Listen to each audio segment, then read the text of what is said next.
Mirai, aí detrás miña está os montes da Graña. A Graña do Suído. Eu xa dicía antes que lle chaman a capital da Serra do Suído. Facía uns 4 anos, aquí, o que era conocido, contaba a leyenda, como a cama de San Bernabé, non había nada. Non había nada, nós fixamos un traballo, e máis Francisco Torres, un traballo de investigación sobre a lenda, e aparecera aí atrás a coviña esa donde supuestamente San Bernabé vixiaba os montes do Suído. Claro, a visión, veredes, é impresionante sobre o val, non? A lo fondo está Prado e aí estaría a Graña.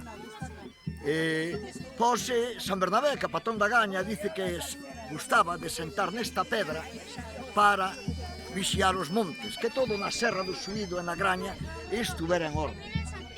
A raíz daquel traballo, Milita, Carmen, dúas mulleres aquí da Graña, se puxeron a montar un San Bernabé aí, nomás que se puñían as flores e había unhas pedriñas de recordo de algo. Hoxe, creo que é o 4º ano despois de marcar, sinalizar, adecentar o sitio, pois xa se instituiu unha romería de moitísima xente do entorno. Romería en que se saca San Bernabé da Graña, aí ven o San Bernabé, creo que se ve, e se fai aquí misa, hai pulpeira, hai romería, hai un montón de xente a comer de campo, e home, a min casi é unha cita obligada, porque, en certo modo, casi somos culpables a xentes do Arco da Vella, dos que nos axudan, de Milita, de Carmen, e das xentes da Graña que nos prestaron axuda para descubrir e falar do lugar. Así que xa a romería está en marcha, dentro un momentiño vaise facer a misa e xa vos contaremos un pouquiño máis. Eu agora despídome cunha volta